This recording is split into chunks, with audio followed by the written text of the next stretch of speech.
If you've ever worked with data in Python, you definitely know the feeling. It's so flexible, so easy to write. But then you hit it with a few million numbers, and everything just grinds to a halt. It can be agonizingly slow. So what's the secret? How do data scientists and machine learning engineers do this stuff all day? Well, they use a library called NumPy. And we're going to find out why it's so incredibly fast. I mean, this is the real question, isn't it?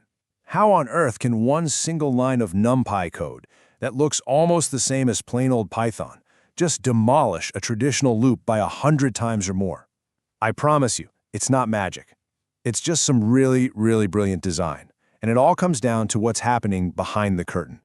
So here's the game plan for this explainer. First, we're going to dig into Python's built-in data bottleneck. Then, we'll see how NumPy smashes through it, and we'll unlock the 3 big secrets to its speed. After that, it's time for a head-to-head showdown with real numbers. We'll even bust the myth that NumPy is always the winner. And finally, we'll wrap up with a super clear guide on how to pick the right tool every single time. All right, so to really get why NumPy is a speed demon, we first have to understand why Python itself can sometimes be, well, a little slow for number crunching. And it all comes down to the thing we all know and love, the Python list. Its greatest strength, its flexibility, is also its biggest performance weakness. Okay, the key word you got to latch onto here is references. A Python list isn't actually a box full of your numbers. Nope, it's a box full of pointers. Think of them like little signposts or addresses that just tell the computer where to find the actual numbers, which could be scattered all over your system's memory. And that's its superpower, right? That's how a single list can hold an integer, a string, and a dictionary all at once. And this image just nails the consequence of that. A Python list is basically a scavenger hunt. To process your data, the computer has to run all over memory following each and every pointer. But a NumPy array, that's like a perfectly organized bookshelf. All the data is right there, next to each other, in one solid, unbroken block. And modern CPUs are built to just inhale data when it's laid out exactly like that. So let's zoom in, because here's the crucial part. Every single item in a Python list is carrying around a ton of baggage. It's got the pointer to the data, sure, but it also has info on its type, a reference count for memory management, all this other metadata. For heavy-duty math, that is a whole lot of unnecessary overhead. And that overhead costs you big time in both memory and speed.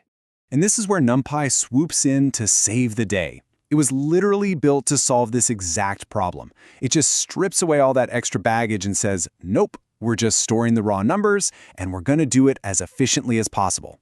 Honestly, it's the bedrock of pretty much all modern data science in Python. Okay, so we know NumPy is the answer, but how? What's the magic trick? Well, it's not just a clever piece of Python code. It's actually a high-performance bridge to the lightning-fast world of low-level languages like C. The real secret is that NumPy lets Python be Python, simple and clean, while it hands off all the real work to code that runs about as fast as your computer possibly can. So it really boils down to 3 big secrets. First, we've already seen it, that tight, contiguous block of memory that CPUs love. Second is something called vectorization. This just means it performs an operation on the entire array all at once, not one by one.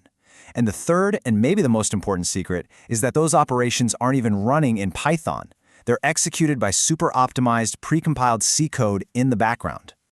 Let's make this totally concrete. Say you want to square 1,000,000 numbers in a Python list. You write a loop, and for every single one of those 1,000,000 numbers, the Python interpreter has to stop and ask, okay, what is this thing? Is it a number? Okay, good. Let's do the math. Now let's store it. That's 1,000,000 tiny, individual, and slow operations. Now, look at the NumPy version. It's so clean, so simple. But don't let that fool you. What's actually happening here is profound. That one line takes the entire array and the instruction square this and punts it all over to the C backend. A single, blazing fast C loop does all the work without the Python interpreter getting in the way at all, and then it just hands the finished product right back. This quote just hits the nail on the head. It says it all, really. NumPy's genius is that it lets Python's main job be to just start the race, and then it gets out of the way so the high-performance C code can sprint to the finish line. It is truly the best of both worlds. All right, so talk is cheap. Enough with the theory. What does this difference actually look like when the rubber meets the road? Let's check out some hard numbers. I mean, just look at this. For a simple operation on 1,000,000 numbers, the difference is just staggering. The Python list takes around 210 milliseconds. The NumPy array, 2 milliseconds. This isn't just a small improvement, folks. It's a completely different league. Let's put a big number on that. That's a 99 times speed up. Just take a second and imagine what that means. The data processing job that took you all afternoon could be done before you finish your coffee. That's the kind of power we're talking about here. And hey, it's not just about speed. It's also about memory. Remember all that baggage each Python list item carries? Well, it adds up. 1 million integers in a list will eat up about 67 megabytes of your RAM. That same exact data in a NumPy array? Just 8 megabytes. That is more than 8 times more memory efficient. And when you start dealing with the huge data sets that are common in AI and machine learning, that can be the difference between your program running and your entire computer crashing. NumPy also has this other amazing memory-saving feature called broadcasting. Let's say you want to add the number 5 to every single item in a huge array. Now, the dumb way would be to create another huge array filled with nothing but the number 5. But NumPy is way smarter. Broadcasting cleverly stretches that single number across the whole operation without actually using any extra memory. It's brilliant. Okay, so right about now, you're probably thinking, NumPy is the undisputed king of everything. You're ready to throw out every Python list you've ever created. But hold on a second, because it's not always the case. There are actually times when a plain old Python list is the better and, yeah, even faster choice. So that's the big question, right? Should we just make a rule to replace every single list with a NumPy array from now on? And the answer, maybe surprisingly, is a very firm no. And here's why. It's that overhead we talked about. If you just want to grab one single element, a Python list is actually about 5 times faster.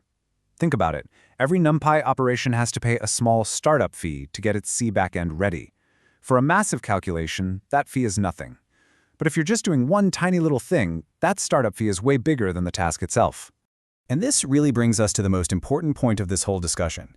It's not about what's best in some abstract way. It's about choosing the right tool for the specific job you're trying to do. So here's your cheat sheet. Use a good old Python list when you need that flexibility.